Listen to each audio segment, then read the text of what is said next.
Yeah, this is the second video I've come to. The more leafy part, well, I shouldn't say leafy part, more urban part of where I'm staying in Kibagabaga. The man just fixing his taxi. Alright.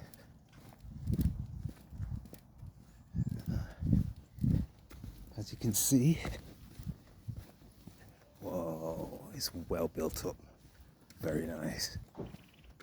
It's clean as well. I can't see a piece of litter. And that, to be honest, that is one of the ethos, is no littering. I don't think they're allowed. Even though I've seen some. We went to a park the other day and you're not allowed to bring any plastic into the park at all. So yeah, they're really big on keeping things cleanly. So it obviously keeps the mind clean as well. So, you know, if you keep your environment clean, you keep yourself clean. Rwandans have a thing about looking down on your feet to see what you've got on and see how clean your shoes are. There's a lot of staring, obviously, because we're not locals, and it can clearly tell by the way that we walk and the way that we obviously carry ourselves. Now, Kamal isn't with me, but because he's got locks, you don't see anybody with locks out here at all. Everybody's got their hair shaved, and he gets a lot of stares. I mean, they're not aggressive stares, but obviously they're just looking because they haven't seen anybody. Well, they probably have, but not on a regular occurrence. But yeah, even though you can turn around and you say you can try and blend in, they still know you. They still know you're from foreign. But yeah, that place is clean, man. You know, beautiful. And all these houses are gated areas. They're gated areas, and the majority of them have got security. Which again, it's you may and they have not you know, they have helpers. So you may look at it and think to yourself that you know, to have a helper who's black may be frowned upon. And I thought it was a little bit strange when the woman was coming into our house and, you know, doing the washing up and whatever. And I'm thinking, well, hold on a minute, that's what I do at home. But it keeps them in stable employment as well, because a lot of the people that own the houses work away. So you know, if they can afford, and it's not expensive to pay them, they're probably paying them less than £5 a week, you know, to maintain a whole house. So it keeps the economy going. It keeps them and their families, you know, with a regular income. You know, so even though sometimes, you know, the first day I frowned upon it, when it was explained to me, I fully understood. Even though the lady in the house, I was sharing her to do a few bits and bobs. Bless her. I mean, she's still not au fait with some of the Western equipment in the house. For example, the toaster. They don't have toasters in their house. I mean, it's to them, it's expensive. So in the morning when we're having toast, they will have fruit, because fruit's cheaper than buying bread, you know, and it's in abundance. So it's nothing to them. You know, I'm just going to give you this as an example. We worked out, so 5,000 Rwandan francs is £3.40 odd pence. So, you know, and the things that you are buying, you know, we went somewhere the other day, somebody couldn't change 5,000 Rwandan francs. Didn't have the change to give us back. So it was you just have to look at it as, well, that's only £3.40 odd. From a Western viewpoint, it's not a lot to us, even though it is. I mean, it's not a lot to us. It's a sandwich. Sometimes not even a sandwich from Tesco's. But to them, to Rwandans, it's a lot of money. It's a lot of money. So, yeah, I've walked around this road now and yeah, it's just quiet, man. It's quiet and peaceful. And it's humid. It's not overbearing, it's humid, it's warm.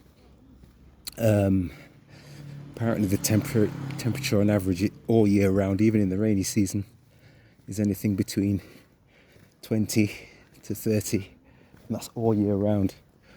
So yeah, it's just overcast at the moment, but yeah, it's nice. You notice I don't have no street names. Everything's KG, which is Kibagabaga, or I think it's Kigali, sorry, and then the street number, and then, the house or the plot number and street. I assume they have the same principle in America and Jamaica and other parts of the world as well. But yeah, man, these people are building up houses, fast buildings. Obviously, I've seen dental practices. I've seen hospitals. They're massive. Obviously, I think 80% of Rwanda is Catholic. So, Sophie was walking around, my daughter, with a short skirt, and she did get stares. So I think it's coming from that conservative background as well, and especially about girls having to, I had to tell my wife to get her to put something around her shoulders so she wasn't over, she didn't look bad, but, in other people's eyes it could be frowned upon, so, to show a little bit of respect as well. But yeah, man, I'm gonna head back because there's another thing that I've just realised is Rwanda's at altitude. So, brethren, I thought I was fit. You get out of breath quick. So yeah, you just have to be careful. I ain't going jogging anytime soon. Yeah, because the air's thin. Yeah, man, other than that, people are beautiful. Place is nice. It's got what you need. The guy that lives out here, he left the UK just before lockdown, or actually during lockdown 2020. And he just said, you know what? The less you hear about Rwanda, it's better for them, because as soon as people start hearing about houses and it's cheap and weather, and they're going to start flooding the area, especially the European man. Yeah, you don't see a lot of them out there in the city. I saw some. Obviously, they're out here. But yeah. So yeah, don't report that. You don't want to be reporting it in the news. Just leave it to the refugees.